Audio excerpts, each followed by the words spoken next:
All right, let's talk about Bo Nix, who I have to say, after going back and rewatching the game and actually seeing every snap, I did not give him the credit that he deserved on the podcast. He had some really good throws in there, did a lot of really nice things. There still are some negatives, some things you have to clean up, and of course, it's against the Carolina Panthers. That has to be mentioned, but some of these throws are like really good. Like this one, for example, like we can say defense all we want, but like, okay, 3rd down and 7, one-on-one matchup, and the Panthers are down due to a fumble that had nothing to do with Bo Nix. So, hey, down in the football game, not sure if they expected that early on. Nix is going to take the snap. He looks over in the direction of the option that he likes. He looks over in the receiver's direction that he likes the most. This is Courtland Sutton. Again, that's the guy he's going to look towards if he sees him open, right? And it's not wide open. Also, there is a safety coming in because there was a safety deep who could make the play. So Nix has to get this one there in a hurry. But watch this throw and this catch. I mean, really, that's an amazing catch by Courtland Sutton, but it was only made possible by a perfect throw from Bo Nix. Both guys, those guys have had a real strong connection this season, and they're showing it off on that play. That was not bad defense. That was good defense, but it was better offense, and so it resulted in a big conversion on a 3rd and 7. And like this play's another one where like, okay, we'll get into the Sean Payton stuff in a second and how I do think there's a lot of really good schemed up plays, but it's not just like that doesn't necessarily mean that Bo Nix doesn't have to do anything on some of these plays. So like, for example, the way this play concept is designed to work is it's a zone blitz that the Panthers are going to be in right here. And so for Denver, they're going to have a tight end run the route you see on the screen. This is going to be Adam Troutman running this route. And so typically you might think, okay, is this really going to get that open right here? Well, it actually can, because yes, there are going to be 2 safeties who are deep, but given the fact that Troutman is the inside tight end and both tight ends are running routes, the safety's actually not going to pay as much attention to him. Watch. This play works as designed. Troutman does not have anyone past him. Here's the issue, is there's a Carolina linebacker, I would say just straight up, doing a great job at reading this play, getting over, and being in position to cover Troutman. I mean, there is not a huge window right here. If Bo Nix can, find a way to make this throw, it would certainly be impressive. And to be honest, this is a throw I could see some coaches saying don't even bother making because it isn't that open. But again, look at that throw and catch. At the end of the day, Bo Nix just liked the matchup. It's a long way for the linebacker to have to cover, but he did a pretty good job at it. Doesn't matter though. Better offense once again. So like, yeah, again, people always love to say, well, look at the defense, and kind of end it there. At the end of the day, I don't really care what the defense has done in previous games. I care what the defense is doing in this game when I evaluate a quarterback, and there were some good plays.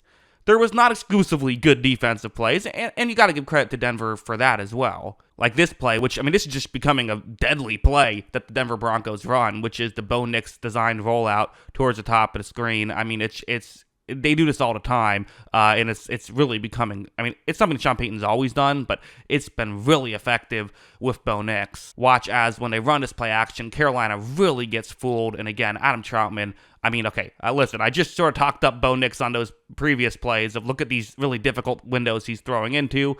This one's one you have to make. It just is. However, Nix still makes it, and honestly, I still think throws that ball well, because keep in mind, he was off balance, and he wants to throw it in an area to where Troutman doesn't just make the catch, which was expected at that point, but also is able to run after the catch and pick up more yards, and I think Bo Nix was able to do that. So, yeah, I thought that was very good stuff. Now, as I mentioned, it was weird. It definitely, things got cooled off in the second half. Part of it was just Denver was up a lot. Like, this situation kind of shows how Denver played the game, where it's a 3-score game with a minute left in the third quarter. We heard after the game, Sean Payton kind of said, like, yeah, I just, basically more or less saying that the Panthers offense stinks, and he wasn't that too impressed with his own defense just because the Panthers offense isn't very good.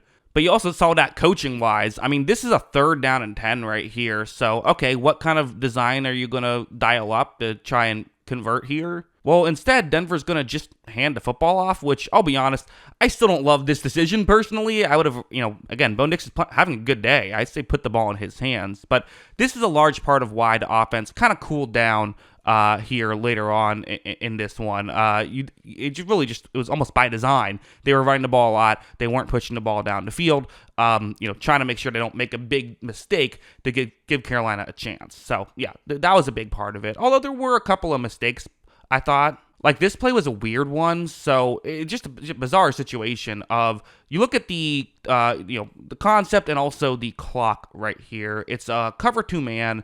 The Broncos have a receiver running that route over the middle, but you're probably thinking, well, honestly, why even do that? Because there's only 8 seconds left, and Denver doesn't have any timeouts. So you'd be thinking going towards the sideline is probably the move right here. Nix takes the snap. He's going to look down the field, and as of right here, I mean, it's wide open. But again, you have to kind of think, well, I mean, I guess it's worth the shot, right? Throw it over the middle. Maybe he can make both safeties miss and get into the end zone for a touchdown. Okay, crazier things have happened. Maybe he could even sprint towards the sideline and find a way to, get in field goal range with 5 seconds left. Not ideal, but maybe possible. This throw is also just way off. Again, I'm not going to crush them for not converting here. I was just confused by the decision to not go for a sideline pass here, which would have given you a chance to try for a field goal. Just a bit of a bizarre play there. This one as well, which is a throw that I think Bo Nix got away with, and I almost wonder if after this throw, Sean Payton said, let's dial it down a little bit, let's maybe pump the brakes, because it's just a weird read by Nix. It's going to be a quarters coverage play. You have a receiver running a deep shot, and then another receiver running a more over-the-middle route right here. Usually these plays are better against cover 3 zone, because there's only a single safety deep on those plays, and then if the safety stays deep, you throw over the middle. If the safety comes in and covers over the middle, you throw deep.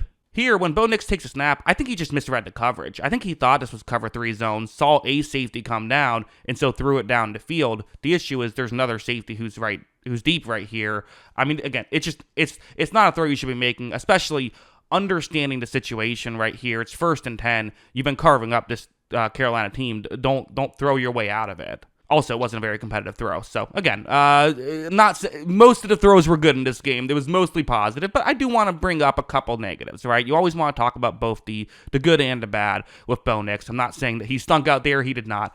There were just a couple things. Although, I also got to talk about things the other way. I think this happened more frequently with Nix, which is I thought he made plays that the team, he wrote checks the team couldn't cash in this game a little bit, where like this play, 3rd down and 2, you have a one-on-one matchup on the outside, so Nix is going to say, sure, let's take a chance. Why not? He takes the snap, looks down the field, and there is a window right here. There's absolutely a window for this to be complete. This is Troy Franklin, his college teammate, now his NFL teammate. And this is a beautiful throw from Nix. Unfortunately, not a complete pass.